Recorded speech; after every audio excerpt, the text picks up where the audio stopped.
Hi, this is Patrick Boren, and I'm here to talk about the Pac-12 realignment, conference realignment, about the reasons behind the previous Big Ten and SEC expansions that caused it. So I wanted to show a little video here, kind of why the Pac-12 is unstable and has been destabilized as a conference.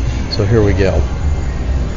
First, it began with the SEC, who went out and poached Texas and Oklahoma in 2021. Then it went to the Big Ten, who decided they're going to poach SC and UCLA for the LA markets in 2022. But I wanted to bust a myth here that the Big 12 is wanting the Pac-12 destroyed. That's just not the case. The real reasons behind Pac-12 destabilization are: the reality is the SEC and the Big Ten expansion has affected big brand expectations.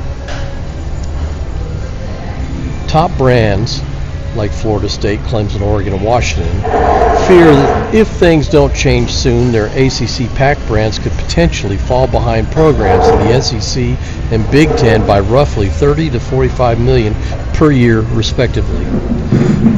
In order to try to break the GOR, the grant of rights in the ACC, 7 schools called the Magnificent Seven gathered together to meet recently and discussing different options, including unequal revenue share and such, due to this gap between the Big Ten, SEC, and ACC big brands.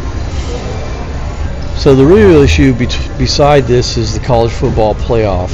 In 2026, the 12-team playoff agreement expires. What will the CFP look like after 2026? Will there still be 12 teams in the next playoff agreement? Will there still be CFP auto bids? So Pac-10 destabilization. Number one, the Big Ten and the SEC competition. And then the number 2 reason is future CFP stability and brand exposure. So those are the real reasons behind the Pac-10 destabilization. It's really about staying competitive for the big brands like Florida State, Clemson, Oregon, and Washington. So the other issue is being viable for the CFP in the future, the college football playoff in the future. After 2026, when it changes again, who's going to have a seat at the table and who's not going to have a seat at the table? These are the real issues that people are looking at. Things are happening this coming week. We'll see if the Colorado Buffaloes decide to jump and join the Big 12. And really what I think is an important measure to stabilize the rest of the Power 5 schools that won't be part of the Super 2, but part of a Super 3.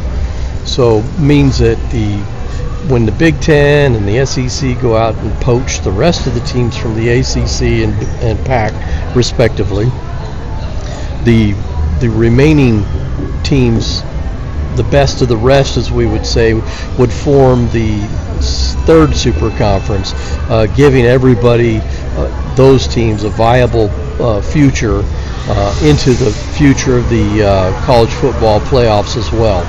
Thanks for listening, guys. Smash that like button and subscribe. It's all like they always say, it helps the algorithms. And any comments you'd like to leave, appreciate you guys. Have a good one. We'll talk to you soon. Big 12 open for business. There is no doubt the Big 12 is open for business. We will leave no stone unturned to drive value for the conference.